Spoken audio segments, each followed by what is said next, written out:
السلام عليكم ورحمة الله وبركاته.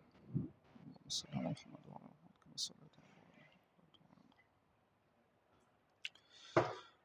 إن الحمد لله والصلاة والسلام عليك يا رسول الله وعلى آله وصحبه وبارك وسلم. أما بعد فأعوذ بالله من الشيطان الرجيم. بسم الله الرحمن الرحيم.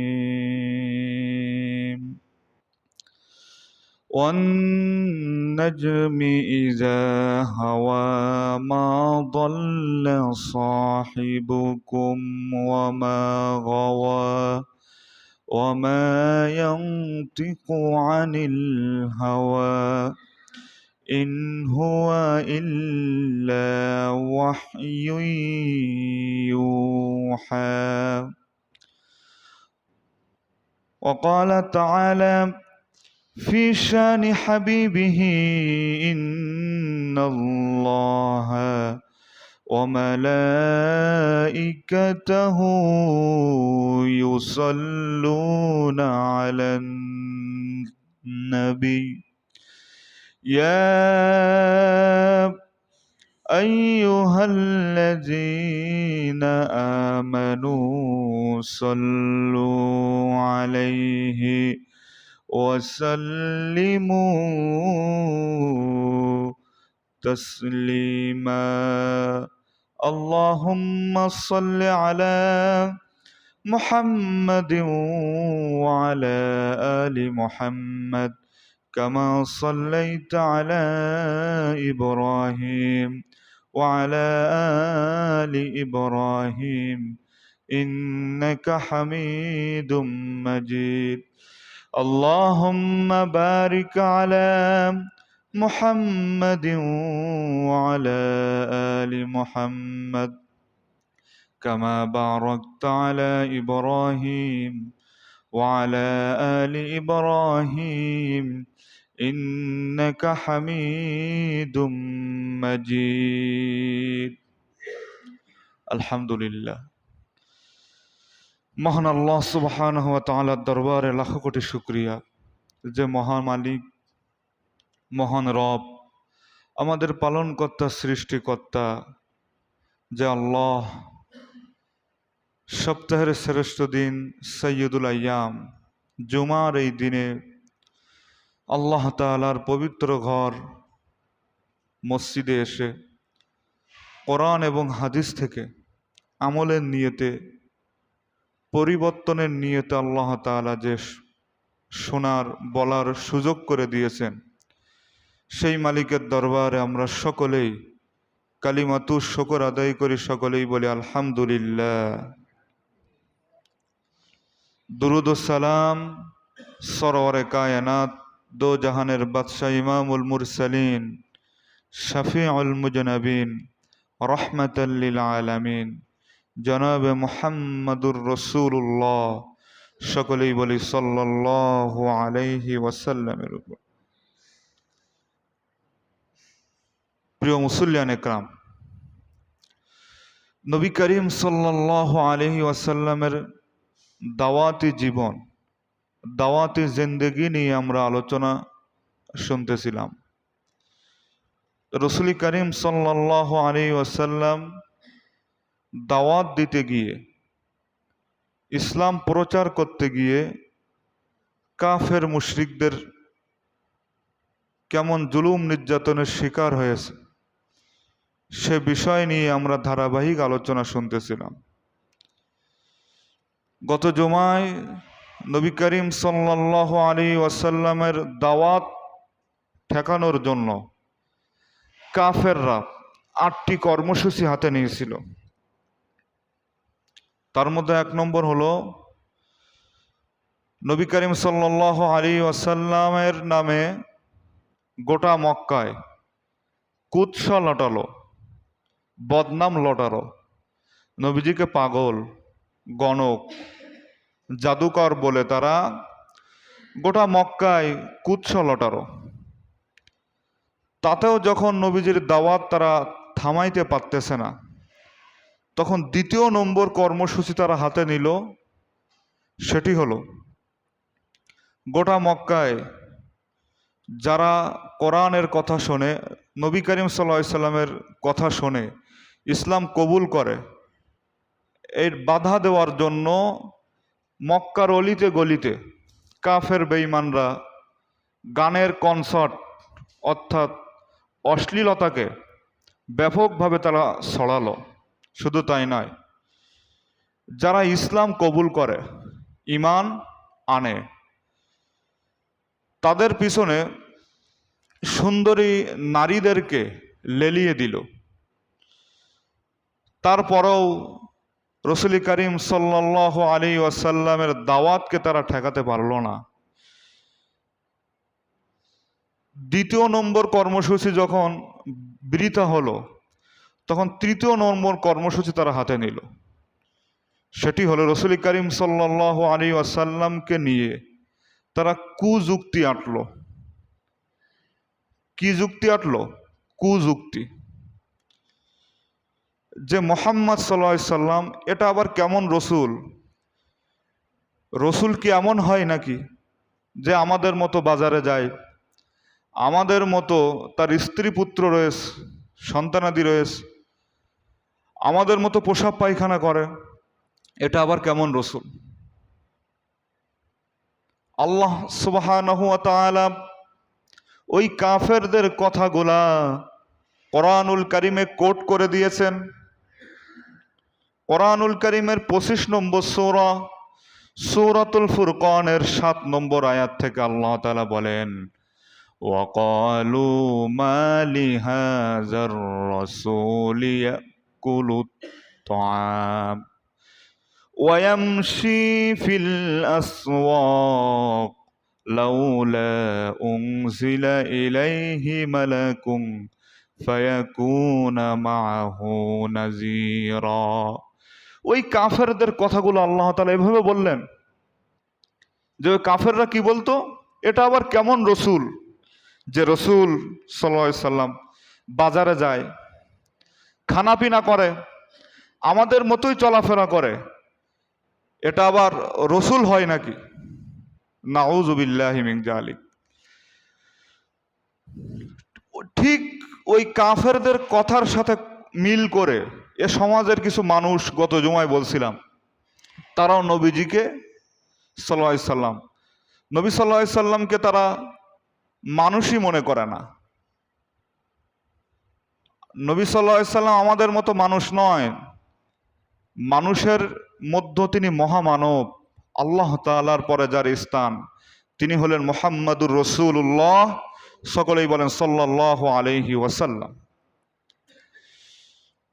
গত জুমায় বললাম যে নবী করিম সাল্লাল্লাহু আলাইহি সাল্লামকে আল্লাহ তাআলা বলেছেন বাশীরা ওয়া নাযীরা, একটা নূর। নূর মানে আলো, নূর মানে কি? আলো। একটি আলোর সাথে আল্লাহ তাআলা তুলনা করেছেন, যে আলো থেকে কিয়ামত পর্যন্ত যদি কেউ আলো গ্রহণ করে, সেই আলোর কোনো কমতি হবে না। তিনি হলেন মুহাম্মাদুর রাসূলুল্লাহ সাল্লাল্লাহু আলাইহি ওয়াসাল্লাম। প্রিয় মুসল্লিয়ান একরাম, ওই কাফেররা রসুল করিম সাল্লাল্লাহু আলাইহি ওয়াসাল্লামকে যখন এভাবে কথা বলা আরম্ভ করলো, ওই কাফেরগুলা আরও নবীজিকে নিয়ে কুযুক্তি আঁটলো। সেই সব কুযুক্তিগুলা আল্লাহ তাআলা কোরআনে কোট করে দিয়েছেন কিয়ামত পর্যন্ত মানুষের শিক্ষার জন্য। আল্লাহ তাআলা কোরআনুল কারীমের 17 নম্বর সূরা সূরাতুল বনী ইসরাঈলের 95 নম্বর আয়াত আল্লাহ তাআলা জানিলেন ওই কাফেররা নবীজিকে নিয়ে কি কুযুক্তি আঁটলো, সেই কথাগুলো আল্লাহ তাআলা জানায়া দিলেন। কুল লাউ কানা ফিল আরদি মালাইকাতুন ইয়ামশুনা মুতমাইন্নিনা লানাজ্জালনা আলাইহিম মিনাস সামাই মালাকার রাসূলা। ওই কাফেররা আরো বলল, কাফেরদের কথার যুক্তি অনুযায়ী আল্লাহ তাআলা আয়াত নাজিল করে জানায় দিলেন, এই দুনিয়ায় যদি মানুষ বসবাস না করে ফেরেশতা বসবাস করত, তাহলে আমি আল্লাহ তাআলা আসমান থেকে ফেরেশতা নিযুক্ত করে এই দুনিয়াতে ফেরেশতাকে নবী হিসেবে প্রেরণ করতাম। কিন্তু এই দুনিয়ায় তো মানুষই বসবাস করে, এজন্য মানুষের মধ্যে আমি আল্লাহ তাআলা নবী হিসেবে নির্বাচন করলাম। মানুষের সুবিধা অসুবিধাগুলো মানুষই বুঝবে, এজন্য মানুষের মধ্যে আমি আল্লাহ তাআলা নবীকে নবী হিসেবে প্রেরণ করলাম। সুবহানাল্লাহ। মানুষের সুবিধা অসুবিধা মানুষই বুঝবে, এজন্য আমি আল্লাহ মানুষের মধ্যেই মানুষকে নবী হিসেবে আমি আল্লাহ কি করলাম? প্রেরণ করলাম, অর্থাৎ পাঠালাম। সম্মানিত মুসল্লিয়ান ইকরাম, ওই কাফেরদের যুক্তি অনুযায়ী যদি আল্লাহ তাআলা ফেরেশতাকে নবী হিসেবে দুনিয়াতে প্রেরণ করতেন, তাহলে কি হতো? আল্লাহ তাআলা সে কথাও বললেন, ওয়ালাউ জাআল্লাহু মালাকাল লাজাআল্লাহু রাজুলাও ওয়ালা লাবাসনা আলাইহিম মা ইয়ালবিসুন। আল্লাহ তাআলা বললেন, ওই কাফেরদের যুক্তি অনুযায়ী যদি আমি আল্লাহ ফেরেশতাকে নবী হিসেবে এই দুনিয়াতে প্রেরণ করতাম, তাহলে ফেরেশতাকে আমি আল্লাহ আগে মানুষ বানাইতাম, মানুষ বানানোর পরে তার পোশাকাদি পরাইয়া আমি আল্লাহ তাআলা জমিনে তাকে প্রেরণ করতাম। কিন্তু এই দুনিয়ায় তো ফেরেশতা বসবাস করে না, মানুষ বসবাস করে, এজন্য আমি আল্লাহ তাআলা মানুষের মধ্যেই মানুষকে নবী হিসেবে আমি আল্লাহ তাআলা মানুষের মধ্যে নির্বাচন করে নবী বানালাম। সুবহানাল্লাহ। তিনি কে? মুহাম্মাদুর রাসূলুল্লাহ। সকলেই বলি সাল্লাল্লাহু আলাইহি ওয়াসাল্লাম। কাফেরদের কুযুক্তির কোনো শেষ নেই। তারা আরো কি বলল? আল্লাহ তাআলা যখন এভাবে আয়াত নাজিল করে জানালেন, তখন ওই কাফেররা আবারও রাসূল করিম সাল্লাল্লাহু আলাইহি ওয়াসাল্লামকে বলা আরম্ভ করলো, আচ্ছা সব কিছুই বুঝলাম, তাহলে দুই শহর অর্থাৎ মক্কা এবং তায়েফের মধ্যে এত ধনী ধনী ব্যবসায়ী রয়েছে, এত বড় বড় লোক রয়েছে, আল্লাহ তাআলা কি আর কাউকে পান নাই যাকে নবী হিসেবে প্রেরণ করবেন? একজন এতিম, একজন অসহায় ব্যক্তিকে আল্লাহ কেন নবী বানালেন? নাউযুবিল্লাহি মিন যালিক। একজন এতিম, একজন অসহায়, ঠিক না? একজন মিসকিনকে আল্লাহ তাআলা নবী বানালেন? নাউযুবিল্লাহি মিন যালিক। ওই কাফেরদের কথাগুলো আল্লাহ তাআলা কোরআনে জানালেন। কোরআনুল কারীমের 43 নম্বর সূরা, সূরাতুজ যুখরুফের 31 নম্বর আয়াতে আল্লাহ তাআলা বললেন, ওয়াকালু লাউলা নুজ্জিলা হাযাল কুরআনু আলা রাজুলিম মিনাল করনিয়াতাইনি আযীম। আল্লাহ তাআলা বললেন, ওই কাফেররা বলতো, কোরআন নাজিল করার মতো মানুষ আল্লাহর পান নাই। দুইটা শহর মক্কা এবং তায়েফে কত বড় বড় ব্যবসায়ীরা আছে, তাদের মধ্যে আল্লাহ নির্বাচন করতে পারেন না একজন এতিম মিসকিন অসহায়কে আল্লাহ তাআলা নবী বানালেন? নাউযুবিল্লাহি মিন। আল্লাহ তাআলা ওই কাফেরদের জবাবে বললেন, আহুম ইয়াকসিমুনা রাহমাত রাব্বিক। আল্লাহ কি বললেন? আমার রহমত বন্টন করার দায়িত্ব কি ওই কাফেরদের? রহমত বন্টন করার দায়িত্ব কার বলেন তো? কথা বলেন, সকলেই কথা বলবেন। আল্লাহর। কাফেররা কাকে নবী বানাতে বলবে, আল্লাহ তাকে নবী বানাবেন? এটা কি হতে পারে? আল্লাহ বললেন, কাকে নবী বানাবো না বানাবো সে দায়িত্ব আমি আল্লাহর। ওই কাফেরদেরকে আমি দায়িত্ব দিয়েছি নাকি যে আমার নবুয়াতি রহমত বন্টন করার দায়িত্ব কি ওই কাফেরের? সুতরাং এভাবে করে রাসূল করিম সাল্লাল্লাহু আলাইহি ওয়াসাল্লামকে নিয়েও তারা কুযুক্তি আটলো, এটাও তারা কোনো ফায়দা করতে পারলো না। প্রিয় মুসল্লিয়ান ইকরাম, এটা ছিল 3 নম্বর কর্মসূচি। এবারে তারা 4 নম্বর কর্মসূচি হাতে নিল নবীজির দাওয়াত ঠেকানোর জন্য। ইসলামকে ফিরি ফিরি পেয়েছেন, ইসলাম বাবা ইসলামী ধর্ম ছিল, এজন্য আমরা ইসলাম পেয়েছি। আমরা তো ফ্রি ফ্রি ইসলাম পেয়েছি, ইসলামের জন্য কোনো বিনিময় দেয় নাই, কোরআন এর জন্য কোনো বিনিময় আমরা দেই নাই, ঠিক কিনা? 4 নম্বর কর্মসূচি ওই কাফেররা হাতে নিল নবীজির দাওয়াত ঠেকানোর জন্য, কোরআন প্রচারে বাধা দেওয়ার জন্য। এবার ওই কাফেররা ইহুদিদেরকে নিয়ে আসলো, কিছু ইহুদিদেরকে নিয়ে আসলো মদিনা থেকে, যে ইহুদিরা তাওরাত কিতাবের পণ্ডিত ছিল। তাওরাত কিতাব নাজিল হয়েছে আরবি ভাষায় না, হিব্রু ভাষায়। তাওরাত কিতাব এর পণ্ডিত যারা ছিল, ওই ইহুদিদেরকে কাফেররা ডেকে নিয়ে আসলো, এসে বলল, আচ্ছা বলো তো মুহাম্মদ সাল্লাল্লাহু আলাইহি ওয়াসাল্লাম, তাকে বাধা দেওয়ার জন্য কি কি প্রশ্ন করা যায়? ওই ইহুদিরা বলল, আচ্ছা তিনি যে নবী সেটা আমরা টেস্ট করি। তিনি যে নবী আমরা টেস্ট করি কিভাবে? বলল, কাফেরদেরকে বলল ওই ইহুদি পণ্ডিতটা, যে তোমরা গিয়ে মোহাম্মদকে বলবা, হে মোহাম্মদ সাল্লাল্লাহু আলাইহি সাল্লাম, আচ্ছা বলো তো 7জন যুবককে এলাকা থেকে বাহির করে দেওয়া হয়েছিল, তার সাথে একটা কুকুরও ছিল। কি ছিল? সবাই কথা বলবেন, কি ছিল? সপ্তাহে একটা দিন ঘুমায়েন না, সপ্তাহে একটা দিন ঘুমায়েন না ভাই, মসজিদে এসে কেউ ঘুমাবেন না, সপ্তাহে একটা দিন, ঠিক না? অন্য সময় তো ঘুমান, চার দোকানে তো ঘুম আসে না, মসজিদে এসে ঘুম আসে কেন? আল্লাহ রহমত নাজিল হয়, তাই নাকি? তা 7জন যুবক এলাকা থেকে বাহির হয়েছিল, তার সাথে একটা কুকুরও ছিল, আর 309 বৎসর একটা গুহার মধ্যে ঘুমায়া ছিল। সেই ঘটনাটা বলো দেখি।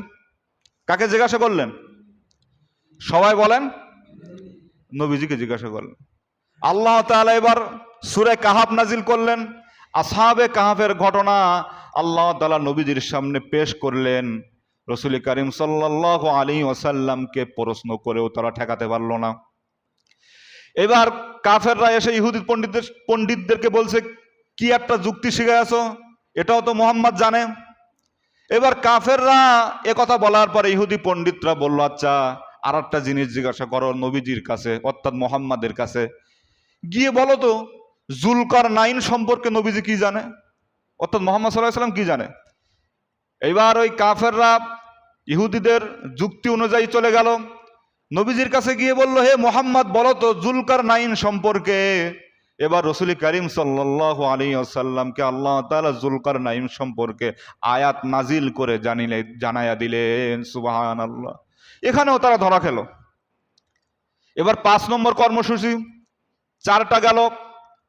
5 নম্বর কর্মসূচি, এবার কাফেররা ইহুদি পণ্ডিতদের কাছে এসে বলল, কি না কি শেখাও, সব তো মুহাম্মদ সাল্লাল্লাহু আলাইহি সাল্লাম জানে, নতুন কিছু শেখাও, নতুন কিছু বলো যে প্রশ্ন করে নবীজিকে আটকানো যায়। কথা বুঝে আসছে? এবার ওই ইহুদিরা বলল, এবার মুহাম্মাদের কাছে গিয়ে বলবা যে শাম দেশে বসবাসকারী কোন নবীর ছেলেরা তার এক ভাইকে মিশর থেকে বাহির করে দিয়েছিল, আর ওই ছেলের জন্য কান্না করতে করতে সেই নবী অর্থাৎ তার পিতার চোখ অন্ধ হয়ে গিয়েছিল। এ অনেক পুরানো কাহিনী, অনেক পুরানো ঘটনা, এটা নবীজি জানবে না।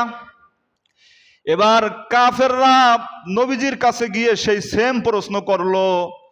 এবার আল্লাহ তাআলা সূরা ইউসুফ আল্লাহ তাআলা নবীজির উপরে নাজিল করে জানায়া দিলেন। সুবহানাল্লাহ। সূরা ইউসুফের ভিতরে এই ঘটনা আল্লাহ তাআলা সম্পূর্ণ উল্লেখ করেছে। এখানেও কি করলো? ধরা খেলো। এবার ওই কাফেররা দেখলো কোনোভাবে কাজ হচ্ছে না, কাফেররা এবার 6 নম্বর কর্মসূচি হাতে নিল। কয়টা কর্মসূচির কথা বললো বলেন তো? 8টা। কয়টা বলেন? 8টা কর্মসূচির কথা আমরা বলবো। তা বলছি কয়টা? 6 নম্বরটা বললো, 5টা বলা শেষ। 6 নম্বর কর্মসূচি হাতে নিল। এবার কাফেররা বলল, আচ্ছা বুঝলাম, জমিনে সকল জায়গায় মুহাম্মাদের জাদু খাটে, মনে হয় আকাশে মুহাম্মাদের জাদু আর খাটবে না। এবার আকাশ সম্পর্কে কিছু জিজ্ঞাসা করি। এবার কাফেররা গিয়ে বলল, হে মুহাম্মদ সাল্লাল্লাহু আলাইহি সাল্লাম, তুমি যদি আকাশের ওই চন্দ্রটা দ্বিখণ্ডিত করতে পারো, তাহলে আমরা সকলেই তোমার হাতে বায়াত গ্রহণ করব, সকলেই আমরা কালেমা পড়ে মুসলমান হয়ে যাব। তুমি যদি এটা করতে পারো, আকাশের ওই সূর্যকে দ্বিখণ্ডিত করতে হবে। আচ্ছা বলেন, এটা কি সহজ না কঠিন? যারা কথা বললেন না তাকা জন্য মানে সহজ, কঠিন কিনা বলেন? কঠিন। রাসূল কারীম সাল্লাল্লাহু আলাইহি সাল্লাম পেরেশানি হয়ে গেলেন। আল্লাহ তাআলা বললেন, ওগো আমার হাবিব, আপনি পেরেশানি হয়েন না, আপনার শাহাদাত আঙ্গুল উঁচু করেন আর চন্দ্রের দিকে আপনি ইশারা করেন। আমি আল্লাহ তাআলা আপনার ইশারায় আকাশের ওই চন্দ্রকে আমি দুই টুকরা করে দিব। সুবহানাল্লাহ। আল্লাহ তাআলার ইশারায় রাসূল কারীম সাল্লাল্লাহু আলাইহি ওয়াসাল্লাম হাতের আঙ্গুল দিয়া আকাশের ওই চন্দ্রের দিকে এভাবে দাগ কাটলেন, আর সঙ্গে সঙ্গে আকাশের চন্দ্রটা আল্লাহ তাআলা দ্বিখণ্ডিত করে দিলেন। সুবহানাল্লাহ। যারা চাঁদে ভ্রমণ করেছে, মানে কি চাঁদের দেশে যারা গিয়েছে, বিভিন্ন বৈজ্ঞানিক, তাদের নাম আমার স্মরণ নেই, তারা গিয়ে এসে বলেছে, আমরা গিয়ে দেখেছি চাঁদের মধ্যে দ্বিখণ্ডিতের দাগ আমরা দেখতে পেয়েছি। সুবহানাল্লাহ। আল্লাহ তাআলা এবার সূরা কমার নাজির করলেন। আল্লাহ তাআলা বলেন, ইকতারাবাতিস সাআতু ওয়ানশাক্কাল কমার ওয়া ইয়ারাউ আয়াতান ইউরিদু ওয়া ইয়াকুলু সিহরুম মুস্তামির। আল্লাহ তাআলা বললেন, ইকতারাবাতিস সাআতু ওয়ানশাক্কাল কমার, চাঁদ দ্বিখণ্ডিত হয়ে গিয়েছে, কিয়ামত নিকটে, কিয়ামত নিকটবর্তী চলে এসেছে। ওয়া ইয়ারাউ আয়াতান ইউরিদু ওয়া ইয়াকুলু সিহরুম মুস্তামির, আর এ সমস্ত মানুষেরা এই সমস্ত নিদর্শন দেখেও তাদের হুঁশ ফিরল না। তারা বলল, বুঝতে পেরেছি মুহাম্মাদের জাদু এতদিন দুনিয়ায় খাটতো, এবার আকাশেও দেখতে পাইতেছি মুহাম্মাদের জাদু খাটতেছে। নাউজুবিল্লাহি মিন যালিক। তারা তো ইসলাম কবুল করলোই না, তারা বলল কি, মুহাম্মাদের জাদু এখন দেখতে পাচ্ছি, কোথায় খাটতেছে? আকাশেও খাটতেছে। মুহাম্মদ সাল্লাল্লাহু আলাইহি সাল্লামকে তারা জাদুকর বলল। প্রিয় মুসল্লিয়ান একরাম, এটা ছিল ৬ নম্বর কর্মসূচি। ৭ নম্বর কর্মসূচি এবার তারা বলল, তারা দেখলো এই ৬টা কর্মসূচি নিয়ে আমরা মুহাম্মদ সাল্লাল্লাহু আলাইহি সাল্লামের কাছে পারলাম না, এবার একটা কাজ করি, এবার আমরা সমন্বয় করি। কি করি বলেন? গ্যামজাম হলে আমরা সমন্বয় করে দেই না? ঠিক এরকম তারা বলল, দেখি এবার আমরা একটা সমন্বয় করি। কি করি?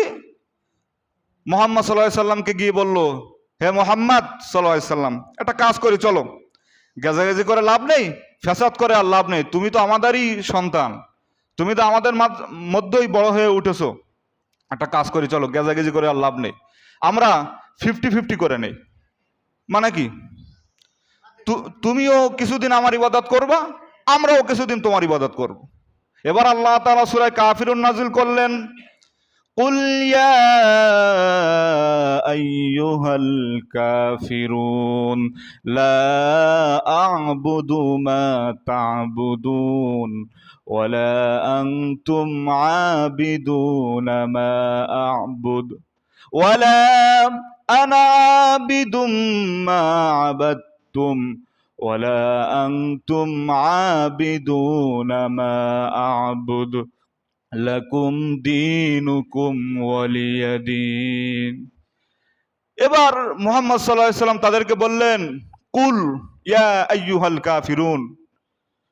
নবীজিকে আল্লাহ তাআলা বলতে বললেন, হে রাসূল সাল্লাল্লাহু আলাইহি সাল্লাম, আপনি বলেন, কুল, আপনি বলেন, ইয়া আইয়ুহাল কাফিরুন, হে কাফেরের গোষ্ঠী, লা আ'বুদু মা তা'বুদুন, তোমরা যার ইবাদত করতেছো আমি তার ইবাদত করব না, ওয়ালা আনতুম আবিদুনা মা আ'বুদ, আর আমি যার ইবাদত করতেছি তোমরাও তার ইবাদত করবা না, ওয়ালা আনা আবিদুম মা আবাদতুম, আর আমি যার ইবাদত করতেছি তার ইবাদতকারীও তোমরা হবা না, ওয়ালা আনতুম আবিদুনা মা আ'বুদ। আল্লাহ তাআলা বললেন, নবীজিকে বলতে বললেন, হে রাসূল সাল্লাল্লাহু আলাইহি সাল্লাম, আপনি বলে দেন, আপনি যার ইবাদত করতেছেন তারা তো আপনার ইবাদতকারী কোশ্চিন কালও হবে না, আর তারা যে ইবাদত করতেছে সেই ইবাদত কারেও আপনি হবেন না। সুতরাং লাকুম দিন হুকুম ওয়ালিয়া দিন, তার মানে কি? ধর্ম যার যার, উৎসব সবার নাকি? লাকুম দিন হুকুম ওয়ালিয়া দিন মানে হলো তোমার ধর্ম তুমি পালন করো, আমারটা আমি পালন করি। বেশ কয়েক বছর আগে হয়েছিল না লাকুম দিন হুকুম ওয়ালিয়া দিন, নাকি মিশকাত শরীফে না কোন বুখারী শরীফ আসছে। এই আয়াতটা কি বুখারীতে? এটা হলো কোরআনের আয়াত। লেখাপড়া না জানলে যেটা হয়, বললো লাকুম দিন হুকুম ওয়ালিয়া দিন, ধর্ম যার যার, মানে তোমার ধর্ম, মানে এমন ভাবে তারা বুঝাইছেন যে কি লাকুম দিন হুকুম ওয়ালিয়া দিন মানে কি ধর্ম যার যার, সবাই সেটা পালন করতে পারবে। ধর্ম যার যার, তার ধর্ম সেই পালন করবে, ঠিক না? আর সূরা কাফিরুন নাজিল হওয়ার যে প্রেক্ষাপট সেটা তো আমি আপনাদেরকে বললাম। এবার আসেন একটু কথা বলি। ধর্ম যার যার, উৎসব সবার হতে পারে না। হিন্দুদের ধর্ম আর আমাদের ধর্ম কি সমান হতে পারে? সকলেই কথা বলবেন, সমান হতে পারে না। আপনি হিন্দুদের ধর্ম পেয়ে খুশি হবেন, আপনার ঈমান চলে যাইবে। কথা বুঝে আসছে? ইদানিং খুবই মানে ব্যাপক সমালোচনা উঠতেছে এই বিষয়টা নিয়ে। আচ্ছা বলেন তো, এটা কোনো দলীয় বক্তব্য না।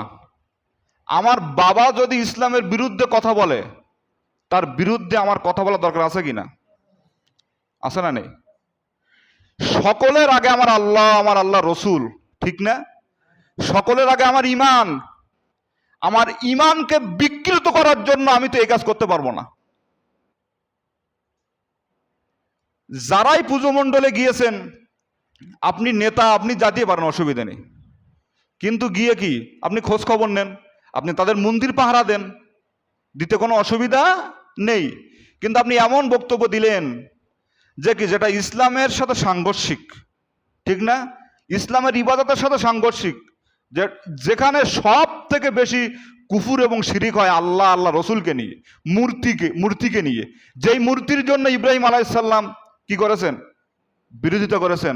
যেই মূর্তির জন্য মক্কা বিজয়ের পরে কাবা ঘর থেকে রসুল করিম সাল্লাল্লাহু আলাইহি ওয়াসাল্লাম মূর্তিগুলা টেনে হেসে বাইরে নিক্ষেপ করেছেন, সেই মূর্তির সামনে গিয়ে আপনি বললেন আল্লাহকে শুকরিয়া জানালেন মূর্তির সামনে গিয়ে। এটা কি হতে পারে? সেই মূর্তির সামনে গিয়ে আপনি এরাম করলেন। আপনি মুসলমান আছেন কিনা আল্লাহ ভালো জানে। এটা কোনো দলীয় বক্তব্য না। সমাজে এখন এমন একটা জিনিস প্রচার, দেখেন, আপনার দলের মানুষ যদি ভুল করে সেটা ভুল হতে পারে না, অন্য দলের মানুষ যদি ভুল করে সেটাই ভুল। এই সেন্স আমাদের থেকে দূর করতে হবে প্রিয় ভাই। কথা বলেন ঠিক কিনা? আচ্ছা বলেন, আমাকে যারা মহব্বত করেন তারা যদি ভুল করে সেটা ভুল হতে পারে না? না পারে না? কথা বলেন না, বুঝি কি? ভুল যারাই করবে সেটাই ভুল। এখন যদি অনিচ্ছায় করে সেটা একটা, ইচ্ছায় করলে আর একটা। যদি আপনি কিছু ভোট পাওয়ার জন্য, হিন্দুদেরকে খুশি করার জন্য তাদেরকে বাহবা দিতে গিয়ে যদি ইমানের সাথে সাংঘর্ষিক হয়, ইসলামের সাথে সাংঘর্ষিক হয়, আপনার ইমান নেই, আপনি যত বড় নেতা হন না কেন। আমি কোনো দলীয় বক্তব্য দিচ্ছি না, এ বক্তব্য সকলের জন্য। আওয়ামী লীগ, বিএনপি, জামাত, জাতীয় যত দল আছে। এখানে আমার একটা প্রশ্ন, অনেকেই আবার বলতেছেন যে উমুক ইসলামী আন্দোলনের লোক এই কাজটি করেছে, মারাত্মক ভুল করেছে। এখন বলা হচ্ছে কই তোমাদের দলের লোক এই কাজটা করেছে, তা বললো এটা তো ইসলামী দল না। আরে পাগল, ইসলামী দল যারা আছে, ইসলামের ব্যানারে যাদের নাম দেওয়া আছে ইসলামী আন্দোলন, তারাও মুসলমান। আর ইসলামী নাম নেই যে দলের ভিতরে, তারাও মুসলমান কিনা? কথা না বলি বুঝি কি? আছে না?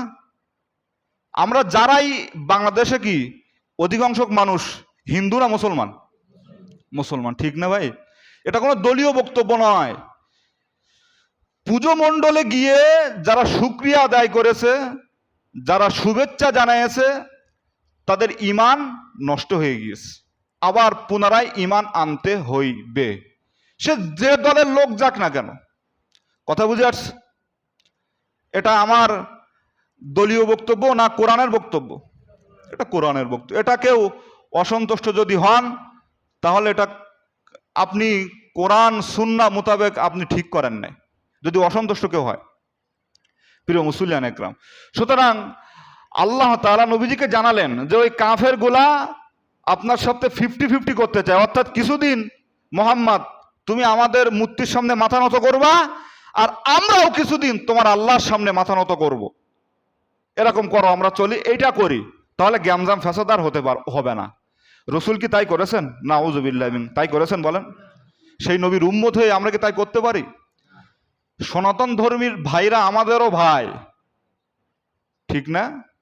মুসলমান আমাদেরও ভাই কিনা সনাতন ধর্মী, কিন্তু মুসলমানদের যে ইমান, তাদের কি ইমান আছে? তারা তো জাহান্নামের পথে, তারা তো কি জাহান্নামের পথে দৌড়াইতেছে।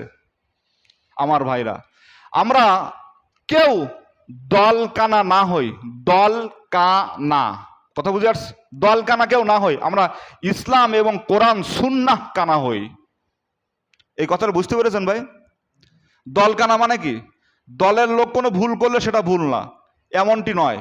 আমার ইসলাম যেটা বলেছেন, আমার কোরআন যেটা বলেছেন, আমার রসুল যেটা বলেছেন, এটাই হলো সঠিক পথ, ঠিক না? আল্লাহ তাআলা আমাদের সকলকে সহি বুঝ দান করুক, সকলে বলে আল্লাহুম্মা আমিন। কিন্তু তার মধ্যে একটা কথা আছে, আপনার জামাটা কেমন পরিষ্কার, আমার জামাটা কেমন পরিষ্কার, এটাও বিবেচনা করা দরকার, ঠিক না? আপনার জামায় কতটুকু ময়লা, আমার জামায় কতটুকু ময়লা, এগুলো বিবেচনা করার মানে জ্ঞান আমাদের আল্লাহ তাআলা দেন কিনা? দেন। আল্লাহ তাআলা এই ইঙ্গিতটাও আপনাদের বোঝার তৌফিক দান করুক, সকলে বলে আল্লাহুম্মা। তারা মুহাম্মদ সাল্লাল্লাহু আলাইহি সাল্লামকে বললেন 50-50 করতে, মুহাম্মদ সাল্লাল্লাহু আলাইহি সাল্লাম করলেন না। এবার তারা 8 নম্বর কর্মসূচি হাতে নিল।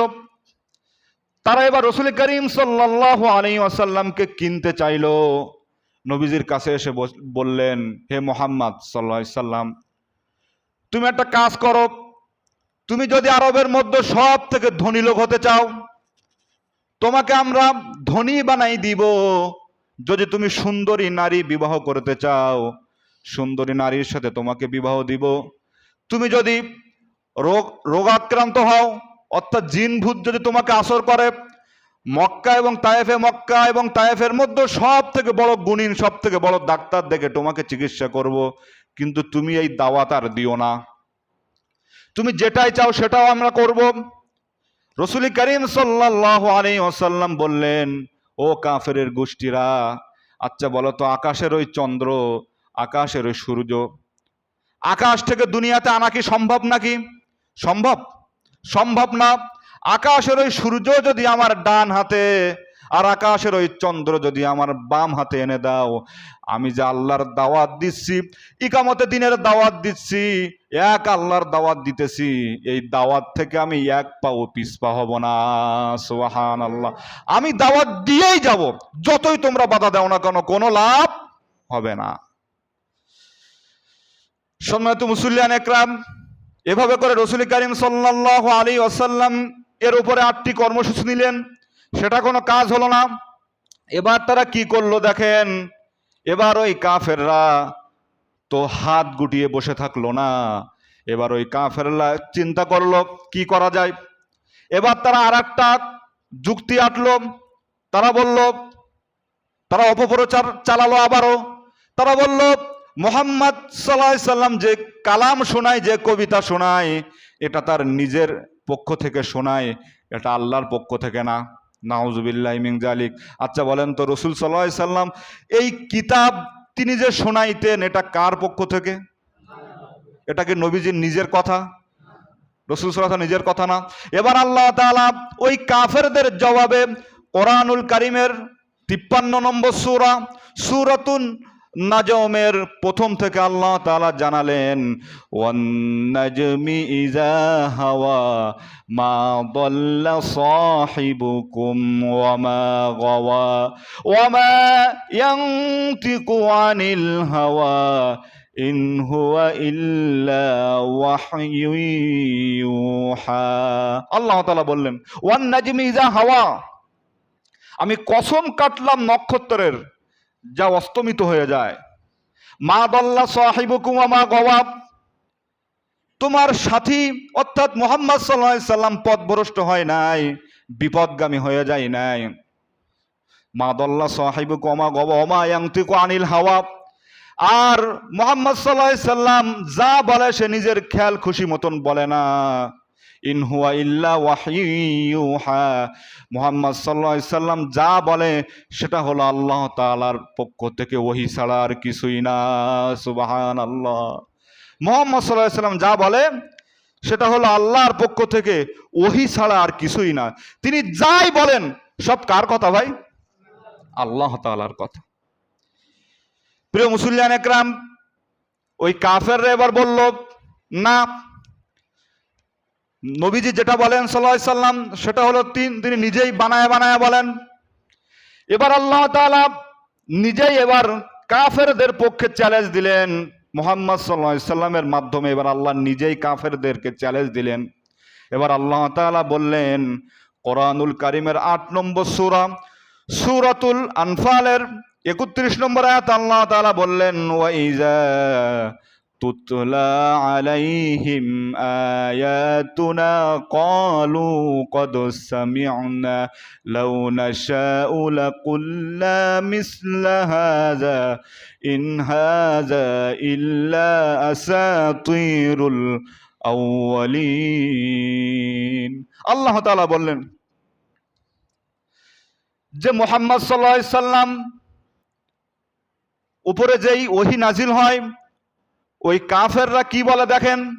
ওই কাফেররা বলতো যে মুহাম্মদ সাল্লাল্লাহু আলাইহি সাল্লাম যা বলতেছে ক্বালু ক্বাদ সামি'না, আমরা সেটা শুনছি।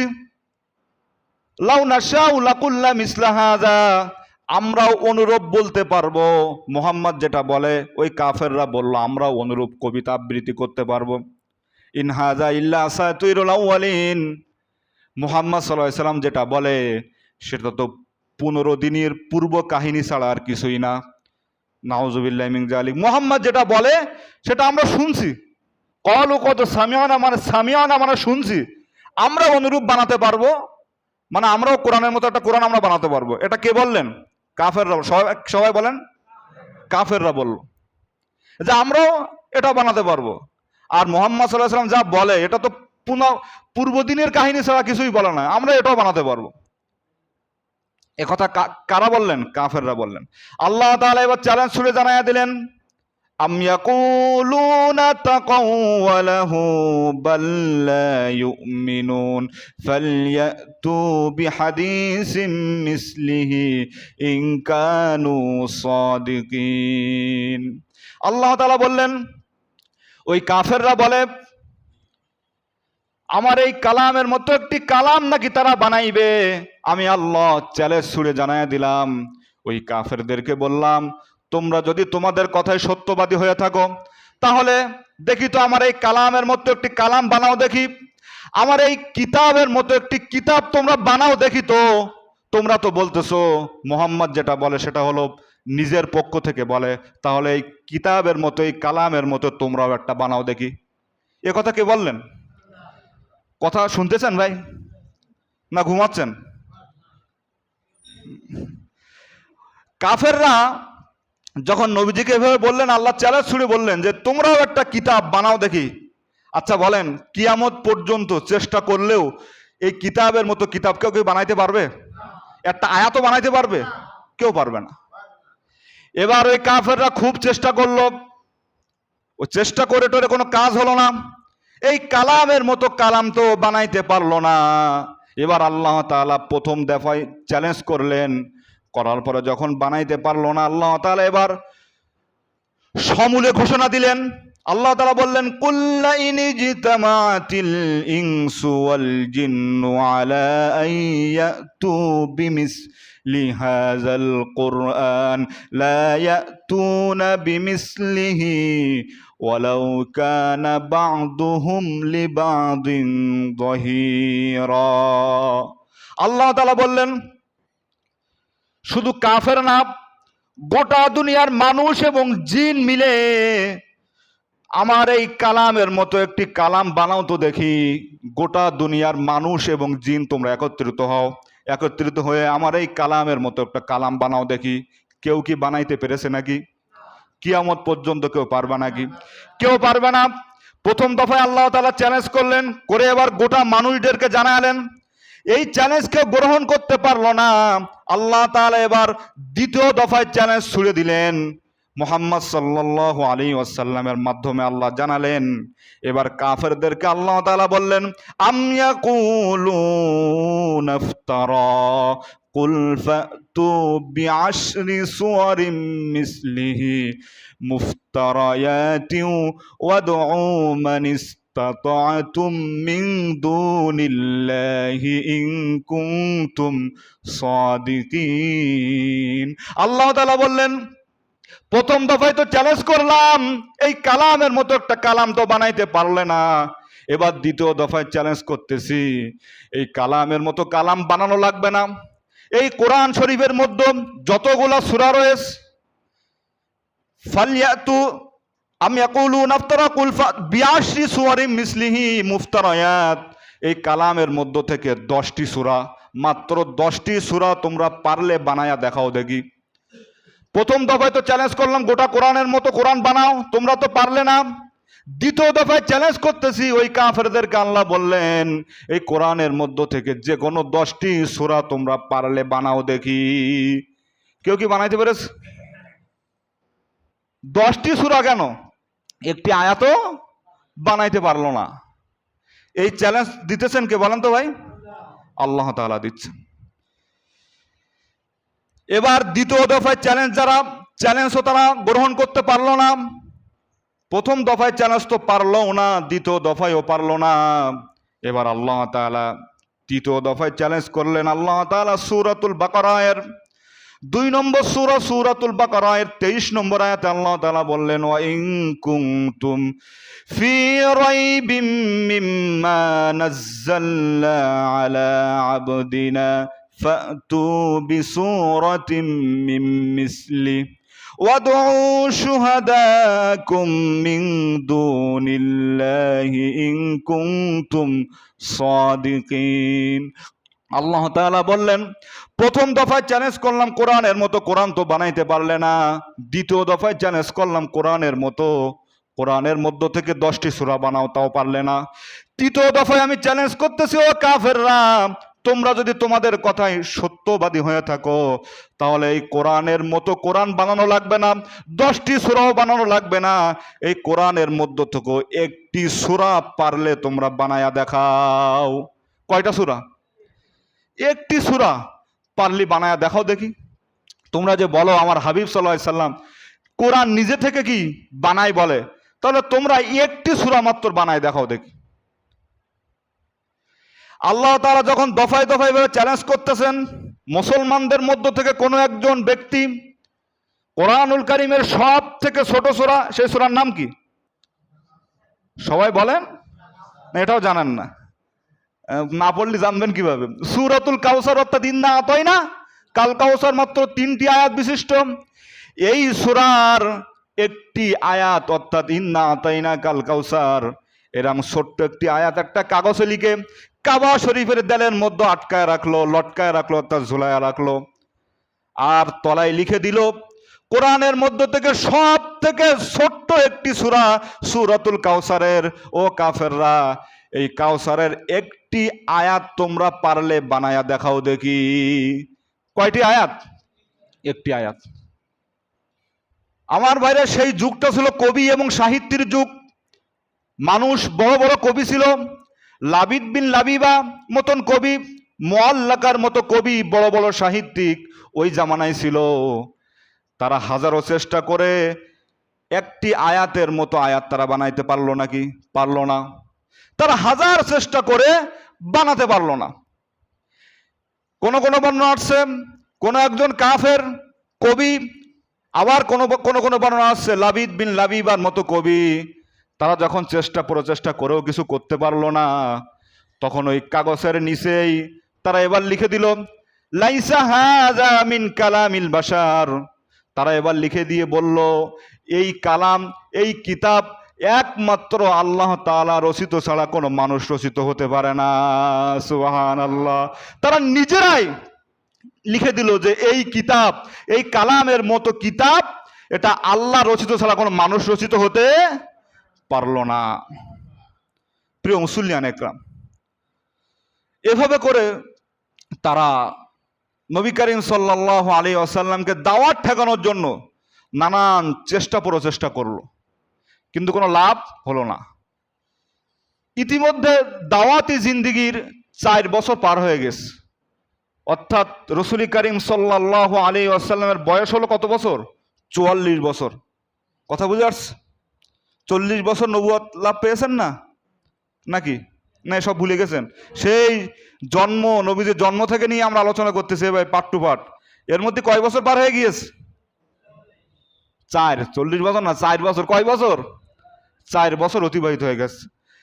এবার কি হয়েছিল আগামী জুমা এর থেকে বলবো, যেহেতু এখন আর সময় আমাদের হাতে নেই। সম্মানিত মুসল্লিয়ান একরাম, আমি যেই পার্ট টু পার্ট আলোচনা করতেছি, এটা কি আপনাদের ভালো লাগে, উপকার হচ্ছে না বন্ধ করে দিয়ে ভিন্ন সাইড যাব? যেহেতু রসুল করিম সাল্লাল্লাহু আলাইহি ওয়াসাল্লামের বায়োগ্রাফি অর্থাৎ নবীজির জীবনী আমরা অনেকেই পড়িনি। কেউ পড়েছে নবীজির জীবনের সম্পূর্ণটা? তাহলে শুনে শুনেও যদি আমাদের কিছুটা আয়ত্তে হয়, এটা উপকার আছে কিনা ভাই? আর এর ভিতরে অনেক শিক্ষা থাকবে নবীজি সাল্লাল্লাহু আলাইহি ওয়াসাল্লামের জীবনের মধ্যে। আল্লাহ তাআলা আমাদের সকলকে রসুল করিম সাল্লাল্লাহু আলাইহি ওয়াসাল্লামের জীবনী থেকে শিক্ষা গ্রহণ করার তৌফিক দান করুন।